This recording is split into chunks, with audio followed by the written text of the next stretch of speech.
هیواد مو ګړند دی د پرمختګ په لور روان دی راتلونکی مو روښان دی راتلونکی مو روښان دی په امن په سکون یې هره سیمه بیابان دی راتلونکی مو روښان دی راتلونکی مو روښان دی هیواد مو ګړند دی د پرمختګ په لور روان دی راتلونکی مو روښان دی راتلونکی مو روښان دی په امن په سکون یې هره سیمه بیابان دی راتلونکی مو روښان دی راتلونکی مو روښان دی.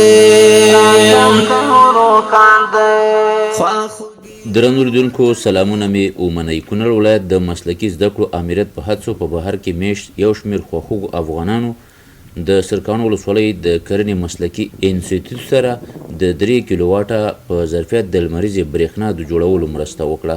د همدغه لمریزې برېښنا د فعالېدو په مناسبت د یاد انسټیټیوټ په انګړ کې غونډه هم جوړه شوې وه چې ګڼو مسؤلینو ترڅنګ پکې قومي مشرانو هم برخه اخیستې وه.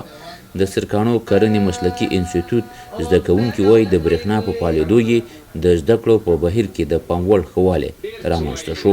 نوم مې سید عبدالرحمن دی، د کونړ ولایت د سرکانو ولسوالۍ د مسلکي انسټیټیوټ شاګرد یم. مخکې چې زموږ په انسټیټیوټ کې برق نو زموږ ډېرې ستونزې وي، یعنې زموږ کمپیوټر نه چارانېدل، په ټوکې پکې نه چارانېدل، برق سیسټم هم نه و، پرنټر نه و، ډېر مشکلات و. اوس چې زموږ په انسټیټیوټ کې برق راغلی موږ ته ډېر سهولتونه راغلي دي، کمپیوټرونه هم چارانېږي، برقونه ټول سیسټم زموږ فعال شوی دی. زما نوم عرفان الله ظاهر صاحب دی، د سرکانو زراعت مسلکي انسټیټیوټ د 12 ټولګي زده کوونکی یم. د هغه خلکو څخه موږ ډېره مننه کوو چې موږ ته د برق ستونزه دا ډېره غټه ستونزه وه زموږ په انسټیټیوټ کې، ولې چې موږ لابراتوار کې مشکل و، د کمپیوټر لیب مشکل و، او نور ډېرې ستونزې وې زموږ انسټیټیوټ کې. نو هغه خلکو زموږ دغه ستونزې حل کړې، هغې نه موږ ډېر خوشحاله یو. یاد انسټیټیوټ څو تنه استادانو وویل برېښنایي اسانتیاوې لا خو زده کړو ته موقع برابروي او د استادانو په تدریس کې به اسانتیاوې رامنځته شي. زه جانزیب عدالت د سرکانو زراعت انسټیټیوټ فعلا د ښوونکي په حیث دلته دنده اجرا کوم، خدمتي ښوونکي په حیث. لہذا مخکې چې برېښنا نه وه، برېښنا یو مهم سکتور دی د انسټیټیوټ لپاره. درسي بهیر باندې خو ډېر زیات تاثیر ځکه لري چې کمپیوټر یو اساسي مضمون دی، او کمپیوټر چې په عملي توګه شاګردانو ته زده شي یا زده کړه وکړي نو دا یو مثبت تاثیر غورځوي په ټولنه باندې، ځکه چې دا نن عصر په دغه کې کمپیوټر او انګلیش ډېر مهم دی ټاپک دی. نوم مې محمد بلال دی، د سرکانو زراعت مسلکي انسټیټیوټ د ډپارټمنټ امیر یم. مخکې چې برق نه و ستونزې ډېرې زیاتې وي، اوس دغه برق الهام جوړ شو د شینواري صاحب او ځینې نور خارج میشتو ملګرو په همکارۍ باندې. اوس په اداري او تدریسي او همدارنګه چاپېریالي چارو کې ډېر سهولت رامنځته شو. په اداري چارو کې موږ ته سهولت دا رامنځته شو چې پخوا برق نه و، پرنټر یو کاپي کول لپاره او موږ نرنګ یو ځای بل ځای ته تلو. اوس موږ خپل پرنټر لرو، همدلته د شاګردانو او زموږ ټول اداري کوم اسناد چې دي هغه همدلته کاپي کېږي په سهولت سره. همدارنګه په درسي بهیر کې هم ښه والی رالی، مایکروسکوپ موجود و، مایکروسکوپونه موجود و، لابراتوار و، خو برق نه و. اوس دا څو ورځې کېږي چې موږ ټولې مایکروسکوپونه فعال کړي دي. همداراز کمپیوټر لیب و، په کمپیوټر لیب کې دلته برق نه و. اوس موږ غواړو چې پروجیکټور نه استفاده وکړو، درس په ښه شکل باندې مخې ته یوسو. د سرکانو کرنې مسلکي انسټیټیوټ امیر وایي د همدغه لمریزې برېښنا د فعالېدو په پایله کې یې د انسټیټیوټ برېښنایي اړتیاوې پوره شوې. نوم مې عبدالرحمن نور دی، د سرکانو ولسوالۍ د زراعت مسلکي انسټیټیوټ امیر یم. دغه انسټیټیوټ شاوخوا 12 تنه پرسونل استادان لري، د تدریسي مدیر صاحب شمول. دلته شاوخوا 200 محصلین زده کوونکي په تدریس باندې بوخت دي چې د 10 ټولګي څخه شروع تر 14 ټولګي پورې دلته محصلین زده کړه کوي په 3 رشتو کې، چې یوه د عمومي زراعت رشته ده او یوه د باغدارۍ رشته ده او بله هم د مالدارۍ یا د علوم حیواني رشته ده. په دغه درې رشتو کې موږ دلته تدریس په مخ ته وړو.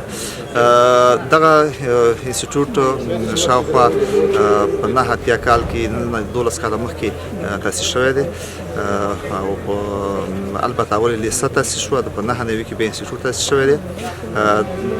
دغه اوسنۍ مرسته چې موږ سره شوې ده د 3 کیلو واټه سودري برېښنا مرسته ده چې دغه ورونه چې زموږ د چا مرسته کړل دا اصلا په پشت اوسېدونکي دي خو اوس فعلا په هالند هېواد کې اوسېږي. 2 کورنۍ دي چې یو د محمد ګل حاجي صاحب محمد ګل کورنۍ او د حاجي صاحب محمد کورنۍ بچي او لمسي دي چې د یو نوم حاجي صاحب شقیق الله دی چې هغه هم په جرمني کې اوسېږي. د یو نوم شینواری دی چې هغه هم په هالند کې اوسېږي. د یو نوم حاجي صاحب حضرت ولی دی چې هغه هم په لندن کې اوسېږي. د بل نوم فولاد دی هغه هم په ناروی کې اوسېږي. دغه کسانو موږ سره دلته حرمت الله پیوند دی. د ټولو په شریکه دغه 6 نفرو په شریکه باندې موږ سره دلته مرسته کړې ده. تقریبا د 1,00,000 افغانیو په ارزښت باندې موږ 3 کیلو واټه سولري برېښنا جوړه کړله چې الحمدلله زموږ د برق سیستم په یو اندازه دغه ستونزه حل شوې ده. د سرکانو ولسوالۍ د پشد سیمې قومي مشرانو د دغه سیمې د کرنې د مسلکي انسټیټیوټ سره د لمریزې برېښنا په برخه کې د مرستې له امله مننه وکړه. دوی وویل دا د هغه افغانانو چې په خارج کې میشت دي دنده یې ده چې د خپلو هیوادوالو او په ځانګړې توګه د ښوونیزو ادارو سره همکاري وکړي. زما نوم شاه ولی الله د فشد د عمومي جامع مسجد خطیب او امام د دغسې خیرخوا خلکو نه چې د زراعت د مسلکي انسټیټیوټ سره کومک کړی دی چې دغه د اوبو ستونزې تر یوې اندازې پورې حل کړې ده. زه ټولو خیرخوا خلکو نه چې بهر د افغانستان اوسېږي د ملک د خیرازۍ دپاره او د ملک د آبادۍ په خاطر باندې چې هر څومره د لاسه کېږي د دې دسې او د دې په شان د نور انسټیټیوټونو پوهنتونونو تعلیمي ادارو سره هغه شیونه چې ضرورت لري محصلین هغې ته کومک کېږي دا هم د هغې نه غوښتنه ده. زما نوم سید صبیر احمد دی. د پلار نوم سید نصیر احمد دی. مشهور بامو جام پاچا و. د پشد د کلي اوسېدونکي وو او په دې حال باندې ډېر شکر دی چې د اسلامي امارات راغلی دی. نو همدا خلک وو د دې ځای ته نشو راتللی او نو دلته راتلی شو. اوس اسلامي امارات دی هغه د لندن او د جرمني او د امریکا او د فرانس خلک ټول دلته حاضر دي که نه. نو د دوی نه موږ دا غوښتنه ده چې دغسې په خپل هم حال ولیده.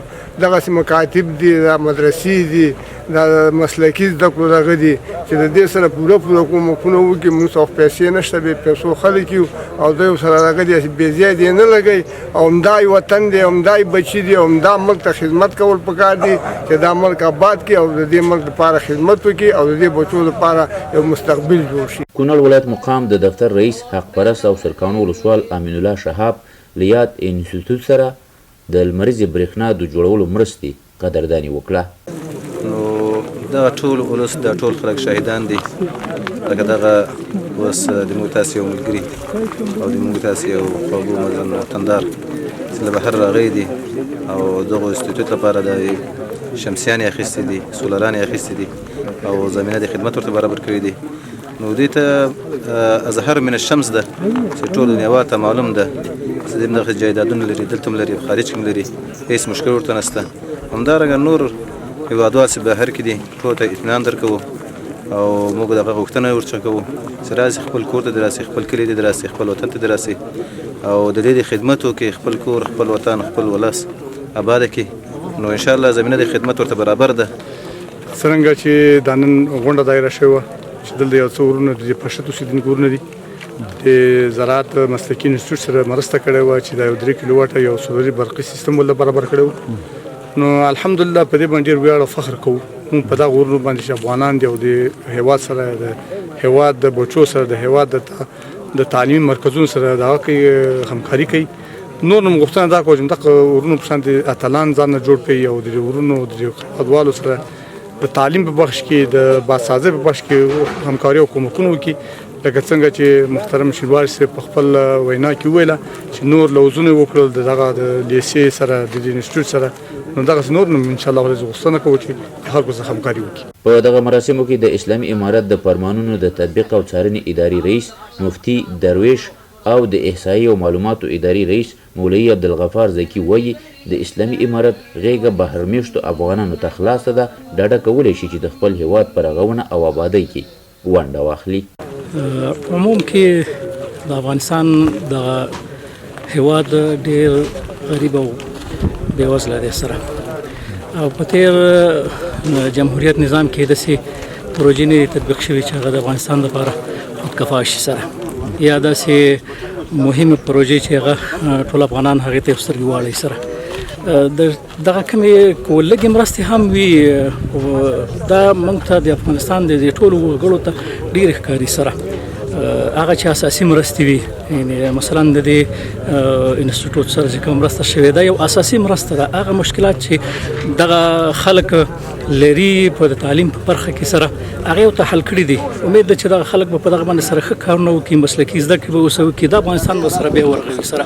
دا موږ ډېر قدرداني کوو، او نور هم هغه افغانانو ته چې بهر کې دي سره او دا ورته وایو چې راشي او دلته څومره چې توان وي د دې ملت سره مرسته وکړي په تعلیم برخه کې سره، خصوصا چې دغه افغانستان په خپلو خپلو سره ودرېږي سره. او یقینا دا افغانستان دا د ټولو شریک ملک دی، نو دغه ورونو نه زموږ غوښتنه او بار بار پیشنهاد مو ته دا دی چې د وطن په آبادۍ کې چې څومره ځینې کېدلی شي کومک وکړي.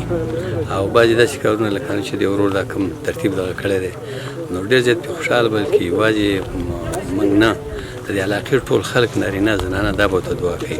نو دغه ورونو نه بار بار غوښتنه کوي دا ملک ستاسو ملک دی، دا ستاسو کور دی، دا ستاسو وطن دی.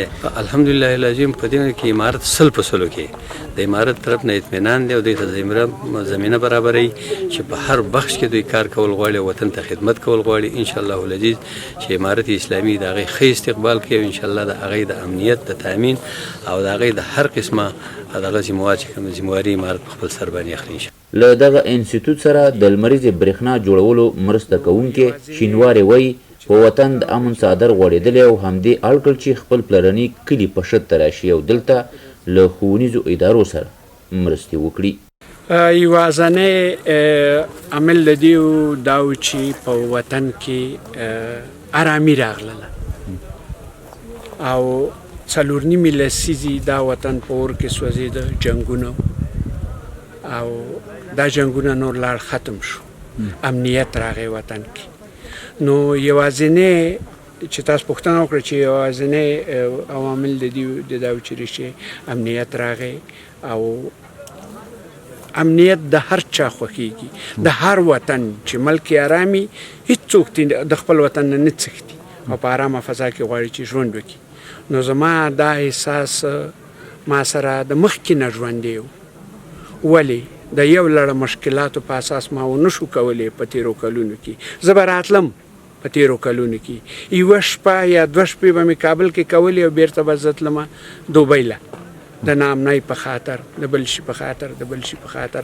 ولې نن دا ما ته د افتخار ځای دی چې هغه کلي کې چې ما پکې خاپوړې کړي دي، زه پکې یعنی د هغه څو کلنۍ پورې رالوی شوی یم، دا ما ته د افتخار ځای دی چې زه نن دلته ولاړ یم او د دې خپلو خلکو په چوپړ کې حاضر یم. او مادي مرستې چې دي دا د الله تعالی د هغه رضا وه او زه انسان یم وسیله. کونړ کې د تخنیکي او مسلکي زده کړو ادارې امیر مولوي شاکر الله لوکوزي د شینواري او د هغوی د نورو ملګرو د مرستو او همکاریو څخه د مننې ترڅنګ وویل د مسلکي زده کړو بهیر په ښه شکل پر مخ روان دی او هڅه کوي چې خپلې ټولې ښوونیزې ادارې په هر اړخیز لحاظ غښتلي کړي. الحمدلله په کونړ کې خو زموږ د تخنیکي او مسلکي زده کړو بهیر ښه په مزیدار روان دی. موږ بعضې مشکلات لرو خو په تدریسي بخش کې موږ مشکل نه لرو، د استاد او د شاګرد الحمدلله دا ډېر ښه روان دي. زموږ انسټیټوټونه د تعلیم په لحاظ باندې د پوهې په لحاظ باندې ښه مجهز دي، خو بعضې داسې یو مشکلات دي چې هغې ته ضرورت شته، لکه دا اوس چې د کوم وروڼو دلته مرسته وکړه نو دا مرسته ډېره ښه اغېزه پرې باسي، زموږ انسټیټوټونو ته لا تقویه ورکوي او لا پسې هغه شاګردان هم تشویقېږي راځي. که د مرستې د آینده لپاره هم داسې جاري وساتل شي او په نورو هېوادوالو زموږ غږ دی چې د ټول افغانستان تعلیمي ادارو سره کومک وکړي، بیا خصوصا کونړ سره بیا خصوصا کونړ د تخنیکي او مسلکي زده کړو د ادارې سره موږ مرسته غوښتونکي یو او د هغوی نه مننه هم موجوده مرسته الحمدلله ډېره فضیه مرسته او ډېره مننه ترې کوو بیا شینواري صاحب دلته چې موږ ته 3 کیلو واټه برق دلته جوړ او هغې څه نورې وعدې هم موږ سره وکړې چې دلته به موږ تاسو ته انټرنیټ فعاله وو د هغې د انټرنیټ مصارف هغوی په غاړه واخیستل او د یو لیپټاپ تر 12 نه 15 پورې وعدې هم نورې وشولې او دا به موږ ته دغه کوي د هغې نه ډېر مننه کوو. درنو لیدونکو د یوه ودان او باسواده افغانستان په هیله در سره مخه کوو تر بیا ښې چارې پکلک فولادی هورلا هر سلا برخمانیو هر سنا برخمانیو پکلک فولادی هورلا هر سلا برخمانیو هر سنا برخمانیو پلار آچولی ورت مونگ زنگلی پلان دی راتلون کئی مرو خان دی راتلون کئی مرو خان دی هیواد مو گلن دی د پرمختگ پلو روان دی راتلون کئی مرو خان دی راتلون کئی مرو خان دی